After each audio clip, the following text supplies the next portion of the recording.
संत रामपाल जी महाराज एक ऐसे महान संत जिन्होंने अपनी सतभक्ति, तत्व ज्ञान, करुणा और सेवा के बल पर समाज में नई मिसाल कायम की है।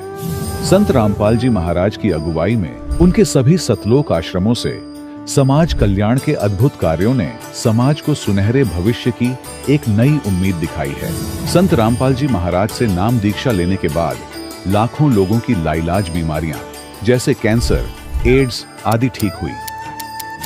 संत जी के ज्ञान से प्रेरित होकर उनके अनुयायियों ने लाखों यूनिट रक्तदान किया।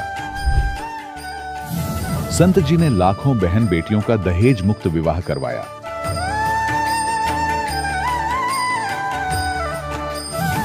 संत जी ने लाखों लोगों का नशा छुड़वाया, करोड़ों उजड़े परिवार बसे। संत जी के आश्रमों में समागम के दौरान निःशुल्क नेत्र चिकित्सा, दंत चिकित्सा प्रदान की जाती है। संत रामपाल जी महाराज द्वारा समय समय पर पर्यावरण संरक्षण के उद्देश्य से बड़े स्तर पर वृक्षारोपण किया जाता है। संत जी ने जरूरतमंदों को तत्काल राहत पहुंचाने के लिए एम्बुलेंस सेवा शुरू की। संत जी अपने अनुयायियों को देहदान के लिए प्रेरित करते हैं, जिससे मानवता की सेवा और चिकित्सा क्षेत्र में सुधार हो सके। संत रामपाल जी महाराज के सभी आश्रमों में हर रोज निःशुल्क भंडारा आयोजित किया जाता है, जहां हर वर्ग, हर जाति और हर धर्म के लोग एक साथ बैठकर भोजन करते हैं।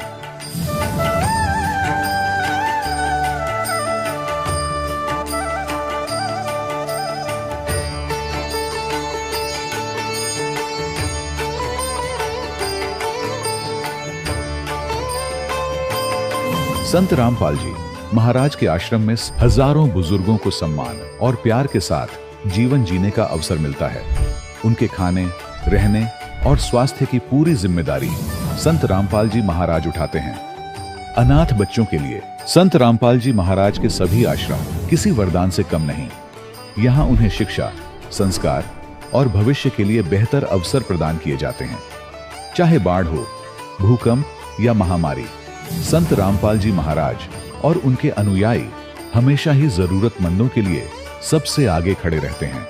कोविड महामारी के दौरान संत रामपाल जी महाराज के आश्रमों से करोड़ों लोगों के लिए भोजन, दवाइयां और जीवन रक्षक सामग्रियां उपलब्ध कराई गई। चाहे गरीब की मदद हो या किसी शोषित और पीड़ित वर्ग के हक और सम्मान की लड़ाई, संत रामपाल जी महाराज ने हमेशा ही उनकी दबी आवाज को सरकारों तक पहुंचाया है और उन्हें उचित न्याय दिलवाने में अहम भूमिका अदा की है। समाज में आध्यात्मिक और सामाजिक मूल्यों के प्रति जागरूकता लाने में संत रामपाल जी महाराज हर कदम पर मानवता के सच्चे सेवक साबित हुए हैं। संत रामपाल जी महाराज का जीवन हमें सिखाता है कि सच्ची सेवा वही है जो निस्वार्थ भाव से की जाए। आइए हम भी इस महान सेवा के कार्य में इस महान संत से जुड़ें और संत रामपाल जी महाराज से नाम दीक्षा लेकर अपने जीवन को धन्य बनाएं।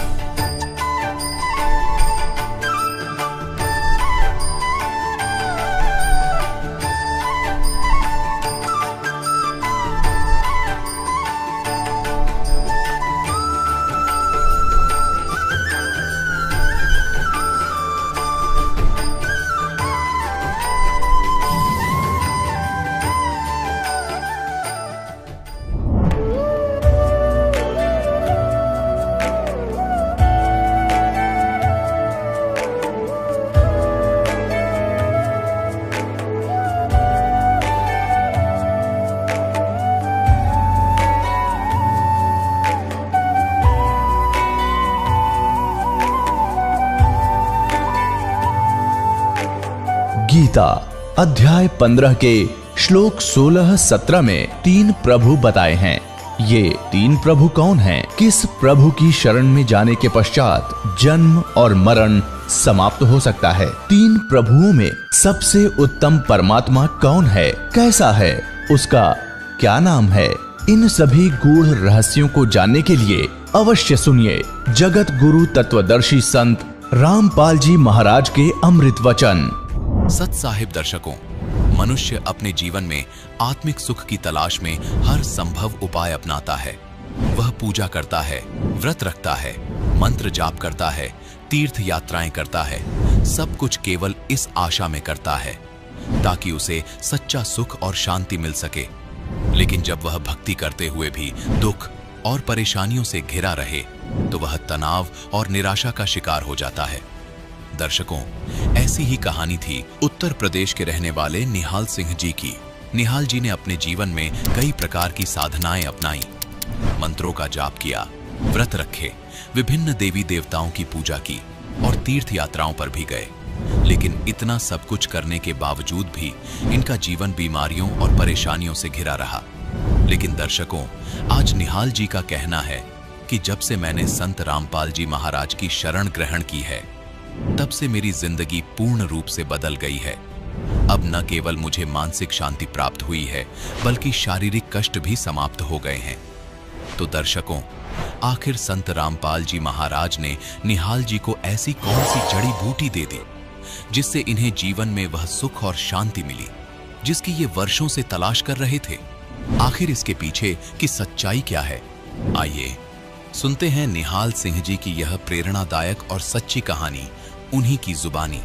नमस्कार सर। सत्सा जी। सर, क्या नाम है आपका? निहाल सिंह। निहाल जी, आप कहाँ से हैं? जलेसर जिला एटा उत्तर प्रदेश से। निहाल जी, संत रामपाल जी महाराज से कब जुड़े आप? 2019 4 जनवरी। सर, संत रामपाल जी महाराज से नाम दीक्षा लेने से पहले क्या आप कोई भक्ति साधना भी करते थे? जी, सब ब्रह्मा विष्णु महेश की, सबसे ज़्यादा मैं शंकर जी की भक्ति करता था। साधारण संत से गुरु दीक्षा ली थी मैंने, उनकी दिए हुए मंत्रों से भक्ति करते थे, साधना करते थे। उस भक्ति साधना से हमको कष्ट ज़्यादा होता था, इतना कष्ट होता था, हमारे घर में देवी देवताओं का प्रकोप इतना बढ़ गया था कि न मालूम कोई किसी को किसी तरह से पीड़ा, कोई किसी की तरह से पीड़ा है। मुझे भी एक रोग लग सका था और मैं उस भक्ति से करने पर संतुष्ट नहीं था। और मैं ये भी देखता था, मेरे पास पुस्तकें हैं, एक तो गीता है मेरे पास और शिव पुराण भी पढ़ता था। और बड़ा मैं वही सोचता कि इसमें तो कुछ लिखा हुआ है और मुझे वो अध्ययन होने पर कुछ प्राप्त नहीं होता है। बड़ा मैं संकोच में रहता था। पर मैं धीमे धीमे पढ़ता चला आया मैं, और ये सोचा था ये तो कोई बात तो कुछ और है, मगर मैं उस चीज़ में पहुंच नहीं पा रहा हूँ, क्योंकि मुझे उन भक्ति से, वो ज्ञान से मुझे कोई रास्ता नहीं मिला था जो मुझे उस चीज़ में पहुंचना था। सर, फिर आप संत रामपाल जी महाराज की शरण में कैसे आए? हमारे यहाँ एक दूध लेने के लिए आती है, वो हमारे यहाँ संत रामपाल महाराज जी की चर्चा करते थे। कहने पर हमने अपनी पत्नी को कवि प्रकट दिवस पर भेजने के लिए हमने कहा, तो हमने कि तुम अगर जाना चाहती हो भंडारे में रोहतक, तो आप ऐसा करो को संत रामपाल महाराज जी से गुरु दीक्षा ले लो उनकी, तब हुई जाओ आप, कि जाने से क्या फ़ायदा, तुम कोई दीक्षा तो ली नहीं है। तो उनको पहले अलीगढ़ हमने सेंटर पर उनको दीक्षा दिलवाई। जब रोहतक भंडार पे गई, वहाँ से आने के बाद फिर उन्होंने बस सब कुछ मुझे बताया कि इस तरीके से ये भंडारा विशाल है और वहाँ तो काफ़ी संत रामपाल महाराज जी के शिष्य आते हैं और काफ़ी संख्या में। उसके 18 महीने बाद हमने फिर दीक्षा ली संत रामपाल महाराज जी से। सर, संत रामपाल जी महाराज से नाम दीक्षा लेने के बाद आपको क्या क्या लाभ प्राप्त हुए? मेरे कुष्ठ रोग था, मुझे डॉक्टरों ने घोषित कर दिया 20 नाखून जा चुके थे ये हाथ पैरों के। आज संत रामपाल महाराज जी की शरण में आने पर ये मेरे 20 नाखून आ चुके हैं। 37 साल पुराना मुझे रोग था और मेरे घर में एक नातनी की जन्म हुआ था।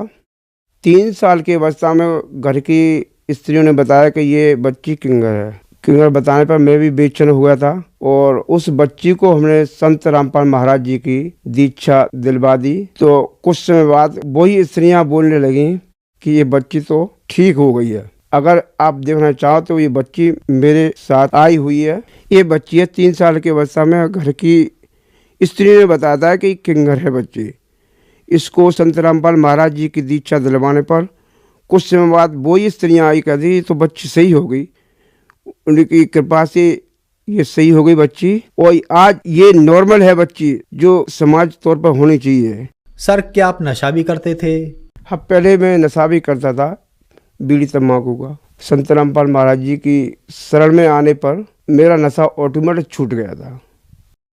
सर, संत रामपाल जी महाराज से नाम दीक्षा लेने के बाद आपको बहुत अद्भुत लाभ प्राप्त हुए। तो जो दर्शक आज आपको देख रहे हैं, बहुत सारे ऐसे दर्शक भी हैं जो इन सारी बीमारियों से ग्रस्त हैं, उनके लिए आप क्या कहना चाहेंगे?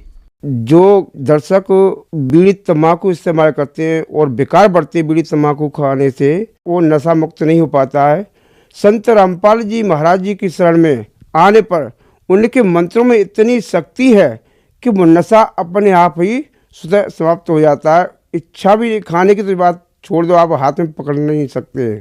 संत रामपाल जी महाराज से नाम दीक्षा कैसे प्राप्त की जा सकती है? इस टीवी चैनल पर सत्संग चलता है संत रामपाल महाराज जी का, उस पर नीचे पीली पट्टी आती है, उस पर नंबर कॉन्टैक्ट हैं। उस नंबर कॉन्टैक्ट से बात करें तो जिला बाई जिला पर केंद्र बने हुए दीक्षा देने वाले, तो वहाँ से सारा पता लगता है। वहाँ पर जाकर संत रामपाल महाराज जी से नाम दीक्षा ले सकते हैं। धन्यवाद सर। साहेब दर्शकों, अभी आपने सुने संत रामपाल जी महाराज से दीक्षा प्राप्त करके सुखी हुए भक्त के अनुभव।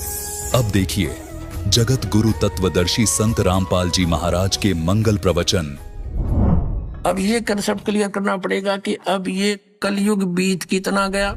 दर्शकों, कलयुग 4,32,000 वर्ष का होता है, तो अब हमें देखना यह है कि आज कलयुग कितना बीत चुका है और कलयुग के 5,505 वर्ष कब पूरे होते हैं, क्योंकि कबीर साहिब जी ने भी कलयुग के 5,505 वर्ष बीतने को विशेष बताया है। दर्शकों, कबीर सागर में बोध सागर के स्वसंवेद बोध के पृष्ठ 121 पर लिखा है, चौथा युग जब कलयुग आई, तब हम अपनो अंश पठाई, कालफंद छूटे नर लोई, सकल सृष्टि परवाणिक हुई, घर घर देखो बोध विचारा, सत्य नाम सब ठौर उच्चारा, 5,505 तब यह वचन होएगा सांचा, कलयुग बीत जाए जब ये ता, सब जीव परम पुरुष पद चेता। दर्शकों, अब आपको दो पवित्र पुस्तकों से प्रमाणित करते हैं कि कलयुग के 5,505 वर्ष कब पूरे हुए। दर्शकों, यहां हम आपको याद दिलाना चाहेंगे कि इन दोनों पुस्तकों को आदरणीय शंकराचार्य जी व पूरा हिंदू समाज प्रमाणित मानता है। पहली पुस्तक का नाम है ज्योतिर्मय ज्योतिर्मठ, जिसके संपादक, लेखक एवं संकलन करता है विष्णु दत्त शर्मा, और दूसरी पुस्तक का नाम है हिमालय तीर्थ, इसके प्रकाशक हैं रंजू चक्रवर्ती। आदि शंकराचार्य जी की जीवनी पुस्तक में लिखा है कि आदि शंकराचार्य जी का जन्म ईसा जी से 508 वर्ष पहले हुआ था, और पुस्तक हिमालय तीर्थ में भविष्यवाणी की गई है जो आदि शंकराचार्य जी के जन्म से पहले की है। कहा है कि आदि शंकराचार्य जी का जन्म कलयुग के 3000 वर्ष बीत जाने के बाद होगा। अब गणित की रीति से जांच करके देखते हैं कि वर्तमान में यानी सन 2025 में कलयुग कितना बीत चुका है। आदि शंकराचार्य जी का जन्म ईसा जी से 508 वर्ष पहले हुआ था, यानी वर्तमान में ईसा जी के जन्म को 2025 वर्ष हो गए। शंकराचार्य जी का जन्म ईसा जी से 508 वर्ष पहले यानी शंकराचार्य जी के जन्म को हुए आज 2025 जमा 508 यानी 2533 वर्ष हो चुके हैं। आदि शंकराचार्य की जीवनी पुस्तक के अनुसार आदि शंकराचार्य जी का जन्म हुआ कलयुग के 3000 वर्ष बीत जाने पर, मतलब वर्ष 2025 में कलयुग बीत चुका है। 3000 जमा 2533 वर्ष यानी गणित के हिसाब से आज कलयुग 5533 वर्ष बीत चुका है। अब देखना यह है कि आज 2025 में से कितने वर्ष कम करने पर कलयुग के 5505 वर्ष पूरे होते हैं। मतलब 28 साल पहले कलयुग के 5505 वर्ष पूरे हो चुके थे। यानी 2025 में यदि कलयुग 5533 वर्ष बीता है तो 1997 में कलयुग 5505 वर्ष बीत चुका था। तो 1997 में 5505 वर्ष कलयुग का बीत चुका था। क्लियर हो गया? तो 1997 में दास को परमात्मा मिले थे और उन्होंने कहा था, बेटा ये कर दे इस काम ने, मैं तेरे साथ रहूंगा, और सार्वजनिक कर दे इस तीनों मंत्रों को।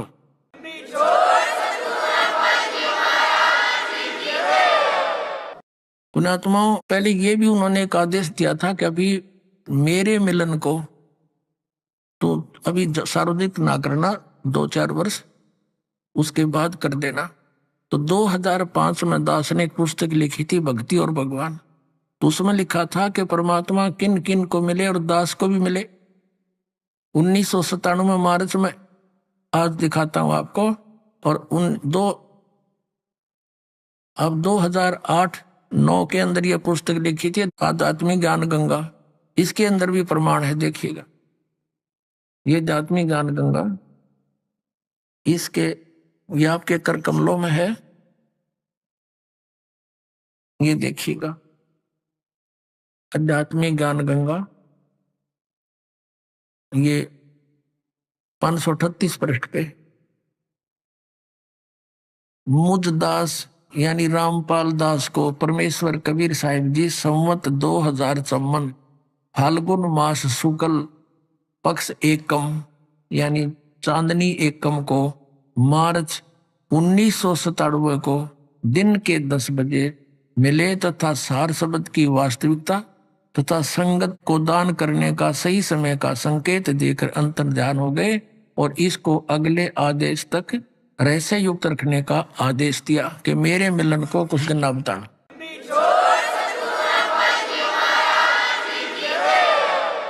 अब ये कंसेप्ट क्लियर हो गया कि परमात्मा ने 5505 वर्ष जो बीत गए थे, कहा था कि 5505 जो वर्ष बीत जाएंगे जब ये मेरी बात सच्ची लगेगी जो आज मैं कह रहा हूं। अपने आत्माओं, इसी विषय में प्रमाण बहुत से ज्योतिषियों ने, भविष्य वक्ताओं ने भी कहा है। जैसे नास्ट्रेदमस जी ने भी बहुत कुछ निर्णय दिया हुआ है।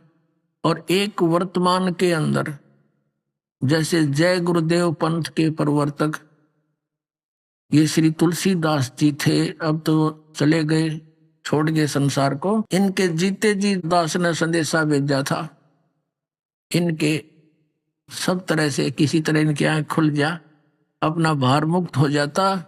लेकिन नई बात समझ में आती, प्राणी के दुर्गति हो लेती है। फिर कति युगों के लिए गया बेचारा, पता नहीं कहाँ कहाँ योनिया भोगेगा। अब परमात्मा कितने दयालु हैं, इसके रहते रहते डंडोरा पिटवा दिया था, कई बार चैनलों पर चलवा दिया दाता ने, और संदेश भिजवा दिया था अपने बच्चों के माध्यम से। तो इस तुलसीदास जी ने, ये तुलसीदास जी कौन है?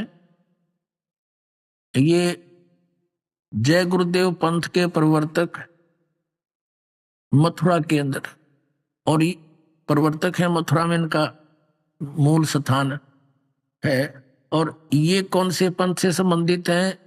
शिवदयाल जी आगरा वाले राधा स्वामी की ही परंपरा से जुड़े हुए थे, और वही 5 नाम काल के जाप करते और करवाते थे।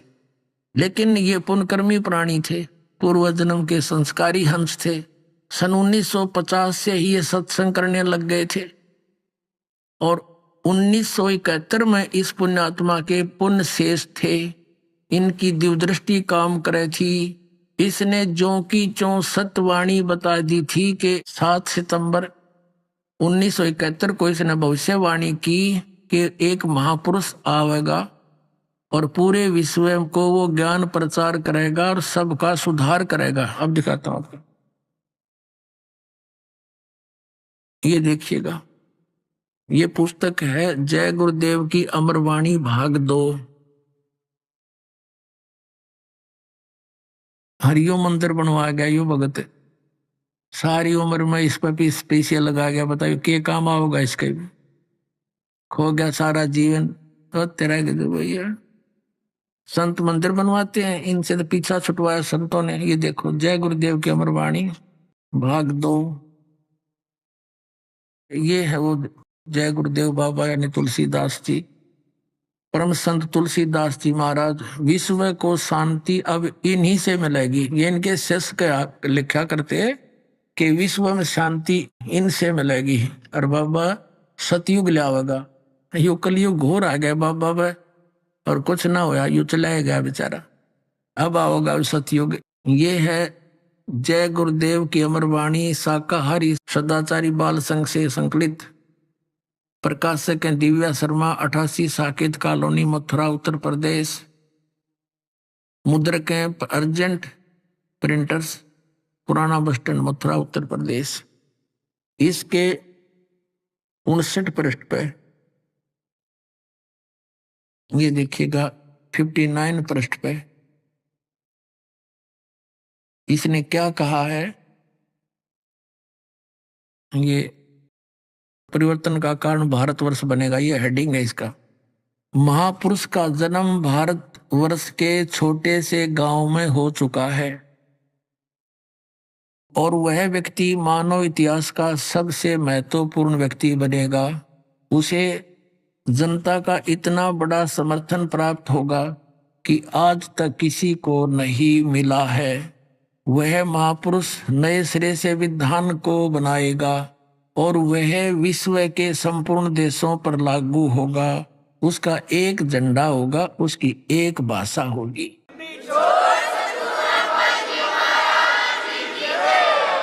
यह तो वर्त यानी सतवाणी करी थी 28 अगस्त 1971 को।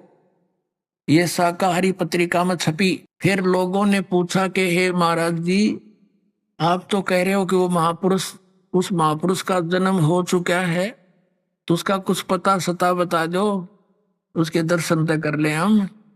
तो फिर इसने क्या, कुछ दिन के बाद यानी 8-9 दिन के बाद फिर स्टेटमेंट दी, सन यानी 7 सितंबर 1971 को। देखिएगा इसी पुस्तक के पृष्ठ नंबर 50 पर, ये वही पुस्तक है अमरवाणी। इसके पृष्ठ नंबर 50 पर देखिए, ये 7 सितंबर 1971 को दास का जन्म, रामपाल दास मुझ दास का जन्म 8 सितंबर 1951 को हुआ और 7 सितंबर 1971 को ये दास 20 वर्ष का हो चुका था। अब देखिएगा, वह अवतार जिसकी लोग प्रतीक्षा कर रहे हैं, यानी 28 अगस्त को जिसके विषय में कह दिया था कि उस महापुरुष का जन्म भारतवर्ष के छोटे से गांव में हो चुका है, तो लोगों ने पूछना शुरू किया। तो क्या कहते हैं, वह अवतार जिसकी लोग प्रतीक्षा कर रहे हैं 20 वर्ष का हो चुका है। 7 सितंबर 1971 को दास पूरा 20 वर्ष का होकर 8 सितंबर को 21वां वर्ष शुरू हुआ था। तो उस दिन ठीक ये दास 20 वर्ष का हो चुका था, 7 सितंबर 1971 को।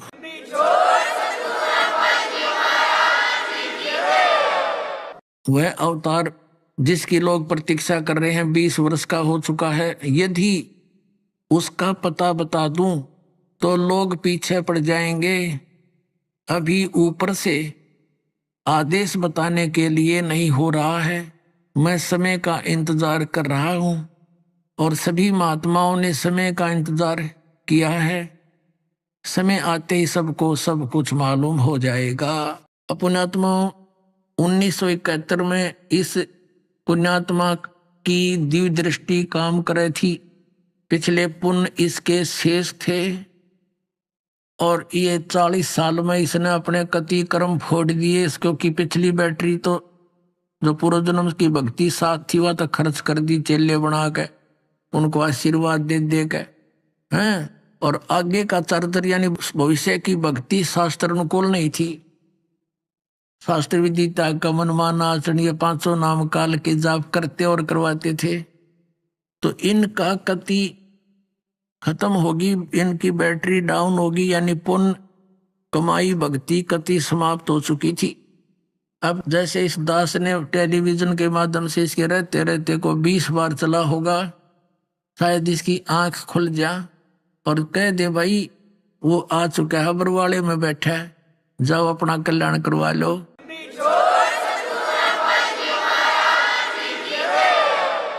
लेकिन इसने सिद्ध कर दिया कि इसका अब कुछ भी काम नहीं करे थे, सारे सिस्टम फेल हो लिए थे इस जय गुरुदेव के। और परमात्मा ने इंतजार भी बहुत की, इसको जीवित भी इसलिए रखा हुआ था कि शायद ये मुंह खोल दे, पर काल का पक्का दूत बन गया था। इसलिए परमात्मा ने कहा ले चल तू यहां से, देर कर रहा है। तो पुण्यात्मा, उसके कहने से कितना असर पड़ जाता, जितने उसके पास कहते हैं 20 करोड़ व्यक्तियों को उसने काल के जाल में फंसा दिया। और वो बेचारे आसानी से आकर अपना कल्याण करवा लेते और ये भार मुक्त हो जाते, क्योंकि ये भी तो भगवान का बच्चा है, उसी की आत्मा है। अच्छी आत्मा था, काल का फंस गया, और पहले ये निष्पक्ष बात करे था कि वो महापुरुष कोई और है जो सबका कल्याण करेगा। और ये तो चलो इसने कहा, एक जनसाधारण ने, खुद भगवान ने क्या कहा और दिखाते। ये वही कबीर सागर आपको पढ़ाते हैं। अब हम आते हैं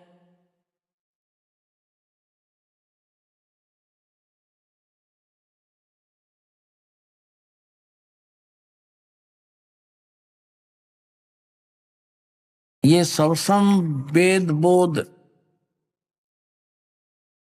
ये बोध सागर कबीर सागर का अंग है। और हम 170 पति थोड़ा सा प्रकरण यहां से लेंगे कि कबीर साहब बोल रहे हैं, ये सत कबीर वचन है। आगे दिखाते हैं। ये यहां सबसम वेद बोध में क्या लिखा भगवान ने कि 5 सहस और 500 जब कलयुग बीत जाए, महापुरुष फरमान तब जग त्यारण को आए। ओए होए,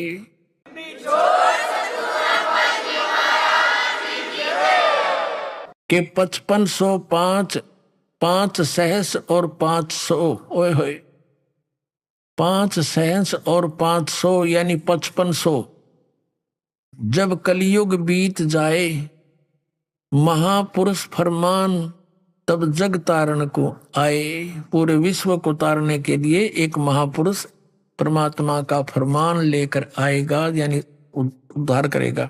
हिंदू तुर्क आदि सब जेते जीव जहान, सतनाम की साख गहे वो पावे पद निर्वाण।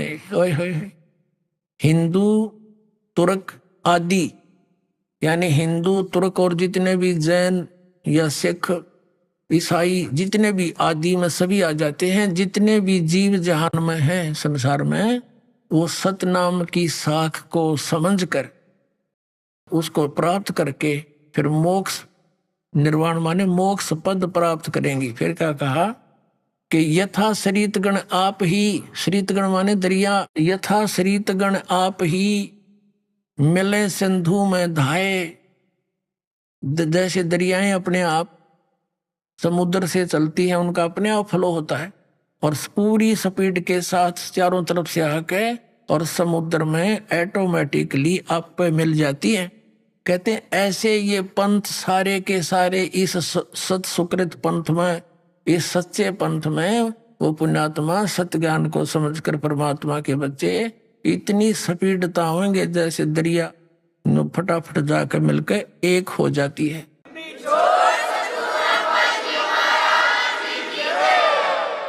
अब कहते यथा श्रितगण आप ही मिले सिंधु में धाये, सत सुकृत के मध्य तिमी ये सभी पंथ समाये। उस सच्चे पंथ के अंदर ये सभी पंथ ऐसे समा जाएंगे जैसे सभी दरियाए जाकर के समुद्र में ऑटोमेटिकली, उनको रोक नहीं सकता, फिर ऐसे जाएंगे। अब ज्ञान समझ में आओगा कौन रहेगा, ऐसा बोला कौन रहेगा। आज इस कलयुग में सब शिक्षित हैं, माइंडेड व्यक्ति हैं, उन्हें तन्नो विश्वास कर लिया था ये हमारे गुरुजी सच्चे परमात्मा तो मिल रहे होंगे। इवन के इतिहास दास ने दिखा दी जड़े उनकी हैं। अब सब समझ जाएंगे इन खक भी नहीं था। इन राधा स्वामी, जय गुरुदेव, सच्चा सौदा, सिरसाड़ेर, ये जनोद वाले, ठाकुर जी वाले, ये आगरा वाले, कख भी नहीं इनके पास भक्ति का। इसके साथ साथ ये सतपाल वाला पंथ, यो बालेश्वर के अमेरिका में रहता है, यो हंसा देश वाले पंथ का हैं, और ये तेरे सुधांशु वाले, ये आसाराम वाले, आपके आँखें देखे तो आपके तो साथ ये भी दिखा देंगे तुरंत ही थोड़े दिनों में। ये ऐसे पड़ेंगे जैसे फ्लड के अंदर बड़े बड़े पेड़ पड़े, अगर गुद जड़ कट जाए इनकी तले काटती।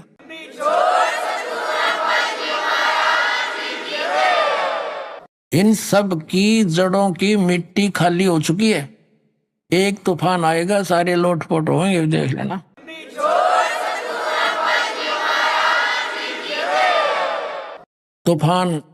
तूफान आओगा ज्ञान का, तत्व ज्ञान का पूरे विश्व के अंदर। और ज्ञान सब ज्ञानड़ी, यो कबीर ज्ञान सो ज्ञान, जैसे घोड़ा तोब का इब करता चले मैदाने। अब देखिएगा हम फिर वहीं आगे हैं कि यथा श्रीतगण आप ही मिले सिंधु में धाये, सत सुकृत के मध्य तिमि, यानी उसी प्रकार सभी पंथ समाये। जब लग पूर्ण होए नहीं ठीके को तिथिवार, और कपट चातुरी तब लो सब सम वेद निर्धारे। क्या बताया परमात्मा ने कि जब तक वो 5505 वाली ठीक नहीं आवेगी। ठीक का अर्थ है जैसे दास का जन्म ऐसे समय में हुआ कि ये जो परमात्मा ने वाणी लिखी थी इसमें हमारी लोकल लैंग्वेज का ज्यादा समावेश है। तो उस समय क्या कहा करते थे, जैसे लड़की को उसका यानी पति लेने आता तो उसको समय बताया जाता था, भाई अभी 1 महीने के बाद भेजेंगे अमावस्या से पिछले दिन। तो वो आकर कहता था कि अभी भेजने से मना कर दिया और एक कम की ठीक बता दी, ठीक वो फिर लंबी ठीक दर दी कहते हैं ज्यादा, यानी निर्धारित समय को। ऐसे ही व्यापारी लोग हमारे ताऊ जी बिजनेस करते थे, भैंसों का व्यापार, तो वो भैंसे ले जाते थे, वो पैसे लेने जाता था तो कई कुछ समय लेट कर देते थे। तो वो कहा करता कि आगे से आगे ठीक बता रहा है, पैसे नहीं दे रहा। ठीक का मतलब है समय निर्धारित करना। तो परमात्मा कहते मैंने जो निर्धारित समय कर दिया धर्मदास, या ठीक लिख दी, जब 5505 नहीं आवेगा, जो मैं कह रहा हूं कि सारे पंथ सब मजहब सब मेरे बच्चे मेरी शरण में आवेंगे, सतयुग जैसा माहौल होगा, तो ये बात तो बेटा इब को नहीं जच्चा किसे कहे। और मेरे ये सुख संवेद में सब संवेद में लिखी हुई वाणी निराधार लगेगी, और जिस दिन वो ठीक का समय आ जाएगा ना बेटा, जब देखना ये सारी सच्ची होंगी। अब वो ठीक का समय आ चुका है, देखिएगा अब क्या बताते हैं। जब लग पूर्ण होए नी ठीक, यो ठीक के नहीं, ठीक का ठीक को तिथिवार, और कपट चातुरी तब लो, यानी तब तक इस सब प्राणियों में चतुरता और कपटता रहेगी, और मेरा सब संवेद निराधार, ये सब संवेद जो मैं बोल रहा हूं ये निराधार होगा। इन लोग इन सोचेंगे ऊए बांडा है, और पुण्यात्माओं 600 वर्ष बीत गए इस ग्रंथ को लिखे हुए अमरवाणी को। अब बता किसके जच्चे वही कदा होगा, सारा बिजली गिरती जा रही है, अभी तक तो कोई आस उसका कोई आव भाव नजर नहीं आ रहा। तो अब देखना पुण्यात्माओं कैसे ढूंढा ठा रखा मालिक ने, देखिएगा। अब कहते हैं सब संवेद में बोल रहा हूं ना विचार, तब तो ये मेरे सब संवेद के विचार निराधार महसूस होंगे। जब लग पूर्ण होए नहीं ठीके को तिथिवार, ठीक को और कपट चातुरी तब लो, ये सब संवेद निराधार, ये निराधार सा लगेगा। और सब ही नर नारी नर शुद्ध तब, जब ठीक का दिन आवंत, ठीके का यानी ठीक का दिन आवंत, आवंत है ये, और कपट चातुरी छोड़ के शरण कबीर गहनत। ओए होए देखिए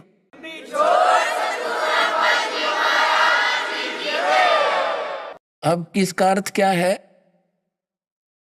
कि जब वो समय आएगा 5505 के बाद जो चलेगा मेरा मार्ग, तो उस समय सभी नारी नर शुद्ध, यानी इस तत्व ज्ञान से उनको समझ में आ जाएगा किस बात पे डरे ढोरे हैं, चोरी ठगी जारी बकवादें किस लिए कर रहे हैं, काम तो ये है करने का।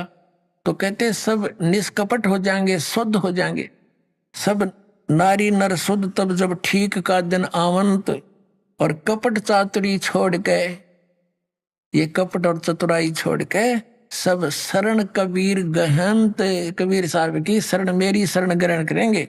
आगे देखो, एक अनेक हो गए और पुनः अनेक हो एक, हंस चले सतलोक सब सतनाम की टेके। ओए होए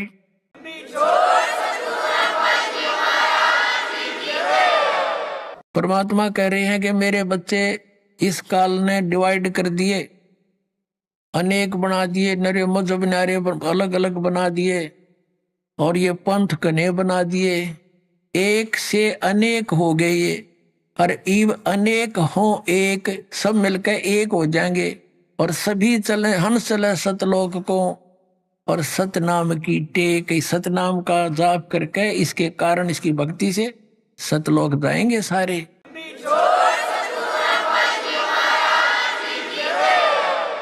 एक अनेक हव गए, एक अनेक हो गए, पुनः अनेक हो एक।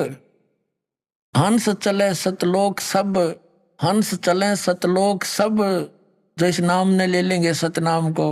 और सतनाम की टेक यानी सतनाम के सहारे, इसकी भक्ति की कमाई से घर घर बोझ विचार हो, दुर्मति दूर बहाए, और कलयुग में एक हो के सोई बरत सहज सुभाए। ओए होए, कलयुग में एक होके और सब बरते सहज सुभाए। घर घर मेरे इस परमात्मा के ज्ञान, बोध माने ज्ञान की चर्चा चलेगी, और सब दुर्मति दूर बहाए, सब अपने इस बुराई वाली बुद्धि को छोड़ देंगे, सद्बुद्धि सब में आ जाएगी। और कलयुग में एक होके सब बरते सहज सुभाए, यानी हाय हाय लाग रही है, पैसे की दौड़, मिलावट की, रिश्वतखोरी, एक दूसरे के साथ विरोध, कहते हैं बिल्कुल शांत हो जाएगा पूरा विश्व, और भक्ति करा करेंगे मेरे बच्चे और पार हो जाएंगे। अब परमात्मा क्या कह रहे हैं? पुण्यात्माओं 600 वर्ष पहले बोला था दाता ने। एक बार आप देखना कैसा माहौल, अब परिवर्तन आएगा पूरे विश्व में। क्यों? सब थक चुके हैं माया की दौड़ में। सभी चाहते हैं कार और कोठियां हों, सभी चाहते हैं बड़ी बड़ी गाड़ियां हों, उसके कारण नरे कर्म फोड़े, 1 मिनट में मृत्यु हो जावा, गाड़ी भी जा और आप भी गया, कुण परिवार समेत मर जाते, और जो काम करना था वो शेष रह जाता है। तो इस ज्ञान के आधार से पुण्यात्माओं एकदम डाउनफॉल आवेगा। सब उफने फिरे हैं सारा दिन, भागे भागे माया के लिए। और फिर क्या होगा? इस ज्ञान के आधार से परमात्मा कहता है कल्पे कारण कौन है, कर सेवा नहीं काम। मैं बताता हूं, ये भक्ति पूजा कर निष्काम भाव से, और मन इच्छा फल देऊंगा, जो पड़े मेरे ते काम, तो देखिए तेरे ठाठ कर दूंगा। अब एक विचार करने की बात है, तो राजा लोग भी भगवान से आशा करते हैं, तो आप राजा से बड़े तो नहीं हो सकते, उससे धनी तो नहीं हो सकता जनसाधारण, तो हम, और वो भी भगवान के से ही और अच्छे लाभ चाहता है, कोई संत साधु की शरण चाहता है, और आपको पहले मिल गया, मिलन लग रहा है परमात्मा, तो आपके क्यों ना ठाठ कर देगा, समय पर वर्षा करा करेगा, हरे भरे सब कुछ कर देगा, थोड़े से कनक स्थान पर ज्यादा उपज कर देगा, आपको संतुष्टि देगा, सब तरह से सुख देगा, शारीरिक स्वास्थ्य देगा, तो आपका सारी बरकत होगी, बीड़ी शराब मांस तम्बाकू हमारी छूट जाएंगी। अब जैसे बेटी के ब्याह में, विवाह के अंदर हम कितना पैसा लगाते हैं, और उस जिसका 2 बेटियां होगी उतने सोच ले मर गया भाई, बता क्यों कर ब्याहूंगा, क्योंकि उसके ऊपर इतना हमने बना लिया, प्रपंच बना रखा है। अब इस दास ने प्रार्थना की इन पुण्यात्माओं को, और इन पुण्यात्माओं की यह बात समझ में आ गई कि बेटी के ब्याह में ना 10 पैसे देने और ना अपने बेटे के ब्याह में लेने, क्योंकि हम एक दूसरे के कर्जवान बन जाते हैं, और फिर उसी के लिए सारा जीवन लगे रहते हैं, मानसिक शांति नहीं। और फिर देखना, बड़ी कोठी की हमने आवश्यकता नहीं, एक झोपड़ी गाल के भी गुजारा कर लेंगे परमात्मा पाने के लिए। हमारे खुद भगवान आकर एक झोपड़ी में आजीवन 120 वर्ष रह गए, मारे के बिजली पड़ेगी, हमने तो मोक्ष कराना है, फिर भी परमात्मा बड़े दयालु हैं। जैसे माता आपने देखी होगी, बच्चा सर्दियों के दिनों में पेशाब कर देता बिछौने पर, बिस्तर पर, बच्चे को तो सूखे में सुहागी और माँ आप लेट जाएगी उस बिस्तर, उस मूत के अंदर ठंड में, तो मेरे बच्चे को दुख ना हो। इसी प्रकार वो परमात्मा आप तो चाहे झोपड़ी में रहा हो, पर आपको दुखी नहीं होने देगा, या सत्कर मान लेना, सबसे अच्छा व्यवस्था देगा।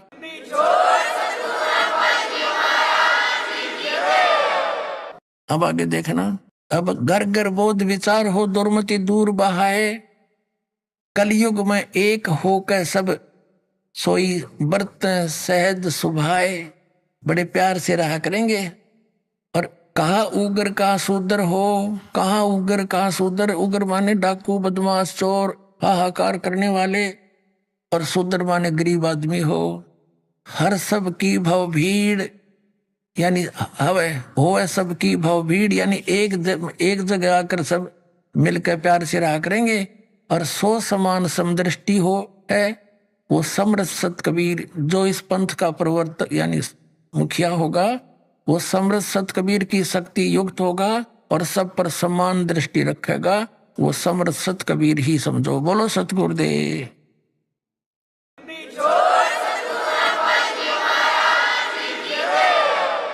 परमात्मा ने कहा था मन ने की कर ले, 2 दिन का मेहमान। बताइए इतने अमृत वचन भगवान के कलेजा पाट देंगे जब आपको आपके अकाल की वांग उतर जाएगी ना। कबीर ये माया अटपटी सब घटा नड़ी, पर किस किस ने समझाऊं या कुआ भांग पड़ी।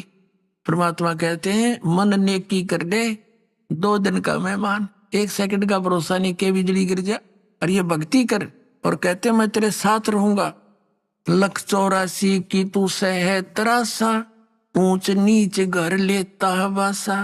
कह कबीर सब मिटाऊं रासा, कर मेरी पहचान। मन ने की कर ले, 2 दिन का मेहमान। तो परमात्मा कहे मैंने पहचान ले बच्चे, मैं तुम्हारे लिए भटक रहा हूं। कहते मैं रोत हूं सृष्टि को, और सृष्टि रोए मोहे। गरीब दास इस वियोग को समझ नहीं सकता कोई। तो पुण्यात्माओं, परमात्मा ने कहा समझा है तो सिर दर पाओ, और बोर नहीं रे ऐसा दाओ। बोलो सतगुरुदेव।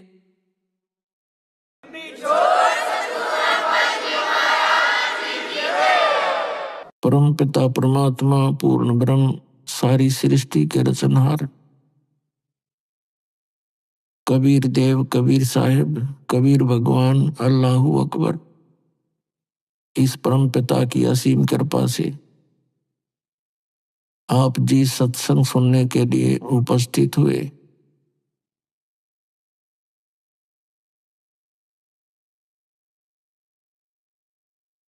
बहुत ही पुण्यकर्मी प्राणी को मानव शरीर प्राप्त होता है। उससे भी पुण्यकर्मी वो प्राणी है जो सत्संग प्राप्त करते हैं, सत्संग में आते हैं। पुण्यात्माओं, जब तक हम सत्संग नहीं सुनते तब तक हम अपने परंपरागत कर्मों को अंतिम मानकर उसी पर आरूढ़ होते हैं। वहीं तक हमारी बुद्धि सीमित होती है, क्योंकि हम अपने बैकग्राउंड में झांकते रहते हैं। हमारे दादा परदादा भी ऐसे ही करते थे। जब हमें सत्संग प्राप्त होता है, परमात्मा का ज्ञान होता है, सत्संग के अंदर यह ज्ञान दिया जाता है आप कौन हो, कहाँ से आए हो, यहाँ जो क्रियाएं आप कर रहे हो इनका उद्देश्य क्या है, और मृत्यु के उपरांत आप कहाँ जाओगे। पुण्यात्माओं, जब तक हमें यह ज्ञान नहीं होगा कि इस मनुष्य जीवन का उद्देश्य क्या है, तब तक हम इस मनुष्य जीवन को सफल नहीं कर पाते। जब हमें यह ज्ञान होता है, सत्संग के अंदर बताया जाता है मात पिता मिल जाएंगे,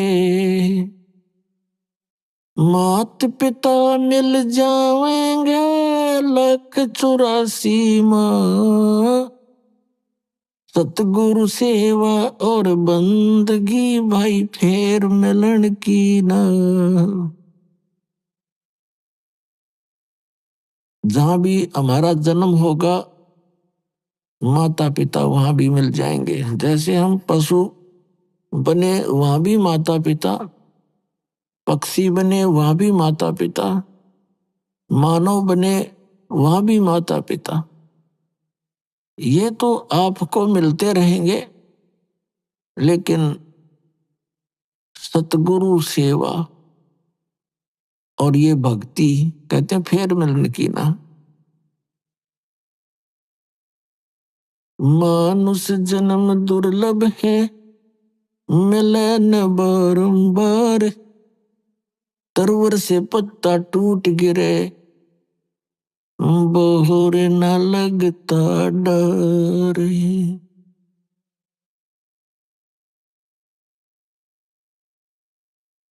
झूठे सुख को सुख कहे, मान रहा मन मोद, ये सकल चबीना काल का, कुछ मुख में कुछ गोद। बेटा जाया खुशी हुई, खूब बजाए थाल, ये तो आना जाना लगा हुआ है जो कीड़ी का नाल। पतझड़ आवत देख कर बन रोवे मन माही, ये ऊंची टहनी पात थे, अब पीले हो जाही। पात झड़नता न्यू कहे, सुन भई तरवर राय, अब के बिछुड़े नहीं मिलेंगे, न जाने कहाँ गिरांगे जाए। तरवर कहता पात से, सुनो पात एक बात, यहाँ की यह रीति है, एक आवे एक जात। परमात्मा परमेश्वर पूर्ण ब्रह्म सत्य पुरुष कबीर साहब, ये हमारे पिता हैं, ये हमारे जनक हैं, ये हमारे लिए भटक रहे हैं, और काल भगवान ने जिसके लोक में हम रह रहे हैं, इसने हमें अपनी भांग घनी प्यार रखी है। कबीर साहब कहते हैं, कबीर ये माया अटपटी और सब घट आन अड़ी, और किस किस न समझाऊं या कुआ भांग पड़ी। अब इस संसारिक सुखों की खोज में, इन्हीं की प्राप्ति के लिए दौड़ धूप में, इसे अनमोल जीवन को नाश कर जाता है ये भोला प्राणी। और जब ये संसार छोड़कर जाता है, जब इसका अंत समय आता है, तब इसके ऊपर बहुत आपदाएं आती हैं। एक तो पूरे जीवन में जो इसने संग्रह किया वो यहीं रहता, उसको दिखाई देगा। ऊपर से उस परिवार को छोड़कर जाना पड़ता है जिसको हम अपना मान बैठे, जिसके बिना हम पल भी नहीं रह सकते थे, और जाना पड़ेगा। अभी आपने सुने संत रामपाल जी महाराज के मंगल प्रवचन। आइए अब सुनते हैं संत रामपाल जी महाराज से नाम दीक्षा लेकर सतभक्ति करके अद्भुत लाभ प्राप्त करने वाले अनुयायी के विचार। दर्शकों, जब इंसान सच्चे सुख की तलाश में मंदिर, मस्जिद, गुरुद्वारे हर जगह भक्ति करता है, हर मंत्र जाप करता है, लेकिन फिर भी जब उसे कोई लाभ नहीं मिलता तो उसका मन टूटने लगता है। दिल्ली के रहने वाले ओम प्रकाश जी की कहानी भी कुछ ऐसी ही थी। इन्होंने हर धर्म की भक्ति विधियां अपनाई, लेकिन फिर भी न तो इन्हें कभी सुख मिला और ना ही शांति। लेकिन दर्शकों, आज ओम प्रकाश जी का कहना है कि जब से मैंने संत रामपाल जी महाराज की शरण ग्रहण की है, तब से मेरा जीवन पूरी तरह से बदल गया है। तो दर्शकों, सवाल ये उठता है कि जो भक्ति जीवन भर मंदिर मस्जिद घूमकर भी ओम प्रकाश जी को नहीं मिली, वो संत रामपाल जी महाराज की शरण में कैसे मिल गई? आखिर इसके पीछे की सच्चाई क्या है? आइए सुनते हैं ओम प्रकाश जी की कहानी उन्हीं की जुबानी। जी नमस्कार। नमस्कार सर। जी क्या नाम है आपका? ओम प्रकाश सर। ओम प्रकाश जी कहाँ से आए आप? नजफगढ़, नई दिल्ली से जी। सर क्या करते हैं आप? दिल्ली पुलिस में सर्विस करता हूँ सर। संत रामपाल जी महाराज से नाम दीक्षा लेने से पहले आप क्या भक्ति साधना करते थे? सर सभी देवी देवताओं की पूजा करता था, घर में बैठ के हरे राम हरे कृष्ण का जाप करता था, मंदिर में जाता था, और कुंभ के मेले में गया, हरिद्वार पर जाता था, सारी जगह घूम के छक चुका था मैं। भक्ति से भी मन ऊब गया था। तो सर, जब आप हिंदू धर्म की सभी पारंपरिक पूजाएं कर ही रहे थे, तो फिर आप संत रामपाल जी महाराज जी से नाम दीक्षा लेने के लिए क्यों गए? उनसे नाम दीक्षा लेने का क्या कारण था? सर, इतनी पूजा करता था, एक एक महीने के व्रत रखता था, फिर भी मुझे कोई लाभ नहीं हो रहा था। ना मुझे शारीरिक लाभ था, ना मुझे आर्थिक लाभ था। इसलिए मैं बड़ा दुखी हो रहा था। उसके बाद मुझे एक मेरा सीनियर अफसर जो सतगुरु रामपाल जी महाराज जी का शिष्य था, वो मुझे मिला। उसने मेरे को बताया कि भाई तू ऐसे ऐसे सतगुरु रामपाल जी महाराज जी से नाम ले और उसके बाद आपको सारे लाभ होंगे। इसलिए मैंने नाम लिया। तो सर, जैसे कि आपने बताया कि आपने अपने सीनियर ऑफिसर के कहने से संत रामपाल जी महाराज से नाम दीक्षा ली, तो क्या जिस उम्मीद के साथ आपने संत रामपाल जी महाराज से नाम दीक्षा ली, तो क्या आपकी वो उम्मीद पूरी हुई?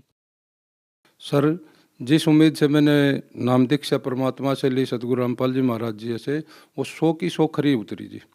उसी दिन से, जिस दिन मैंने नाम दीक्षा ली थी, उसी दिन से सबसे प्रथम लाभ तो यही हुआ कि मैं शराब, बीड़ी, सिगरेट, मांस सब कुछ यूज करता था।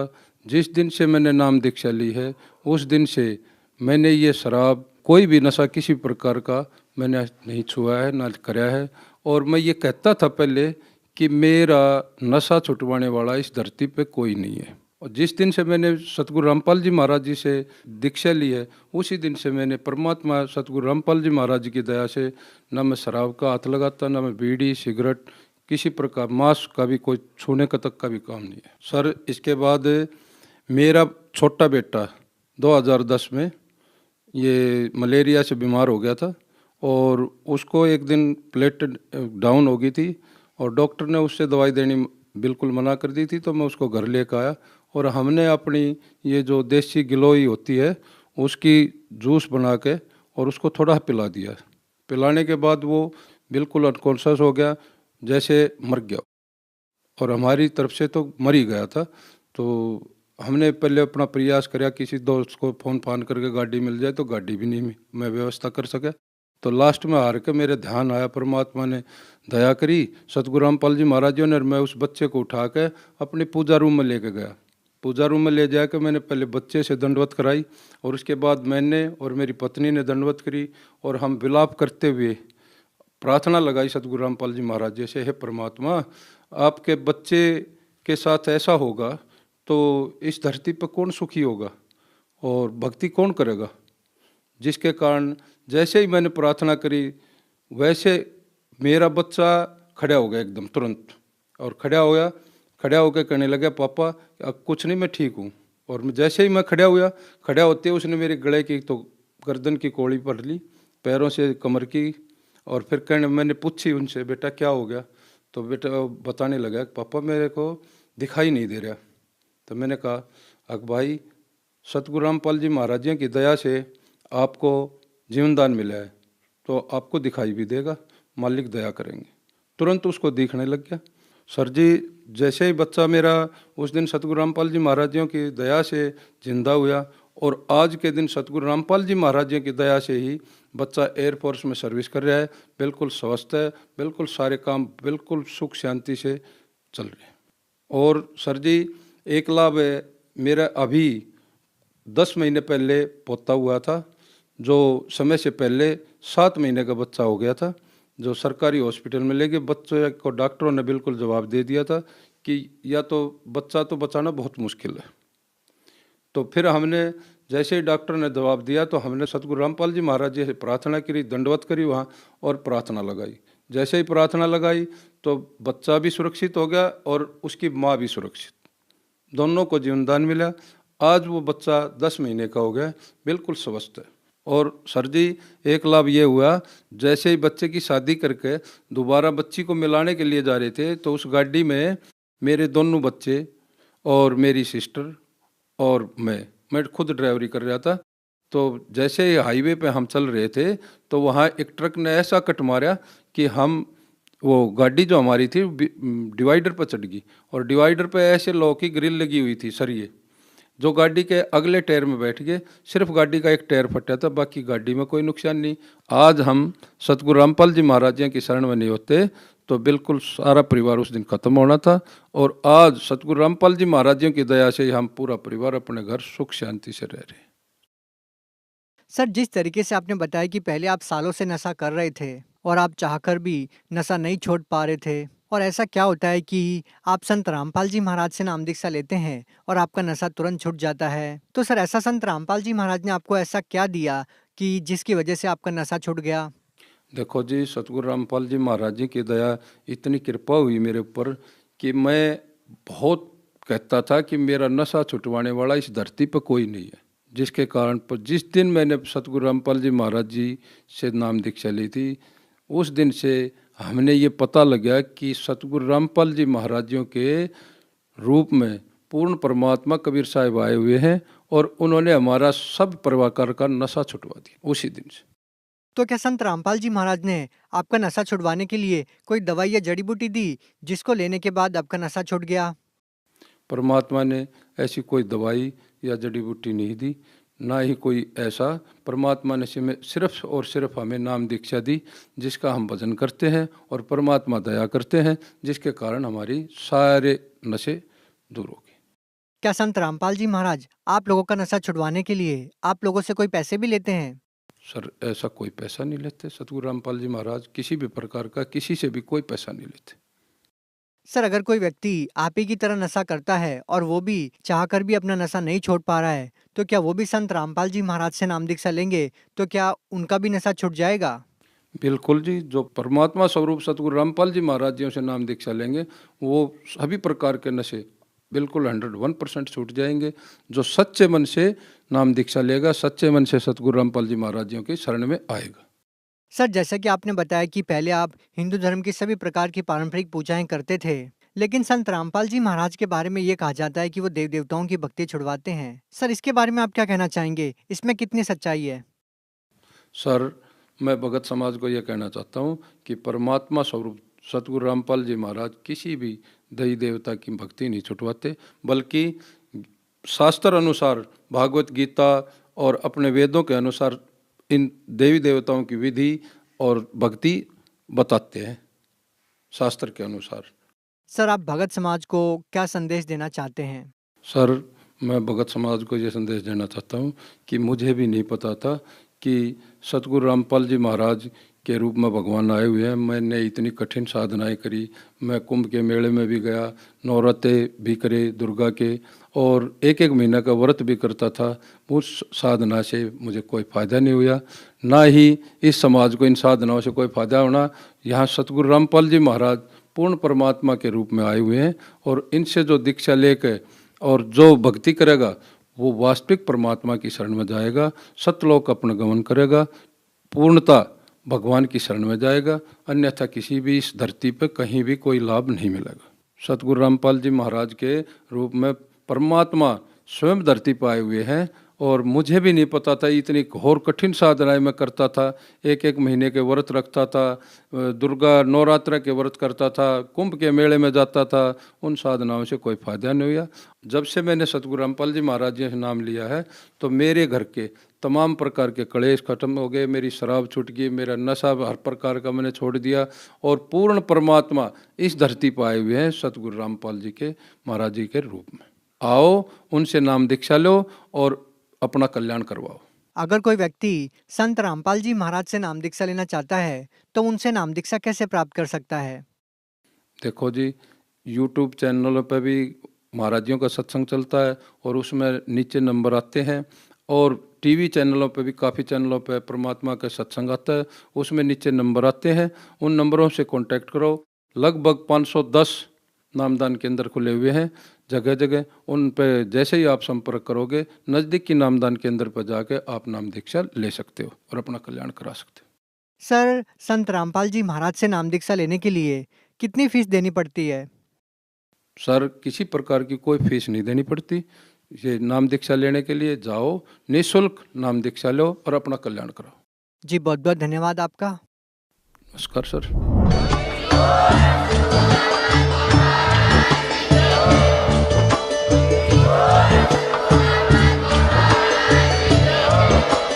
आप सुन सुन रहे थे जगत गुरु तत्वदर्शी संत रामपाल जी महाराज जी के मंगल प्रवचन। अधिक जानकारी के लिए विजिट कीजिए हमारी वेबसाइट www.jagatgururampalji.org। संत रामपाल जी महाराज जी के शुभ आशीर्वाद से पूरे विश्व भर में 500 से भी ज्यादा नाम दीक्षा केंद्र हैं, जिन पर संत रामपाल जी महाराज जी द्वारा ऑनलाइन निशुल्क नाम दीक्षा दी जा रही है। अपने नजदीकी नाम दीक्षा केंद्र का पता करने के लिए संपर्क करें 8222880541।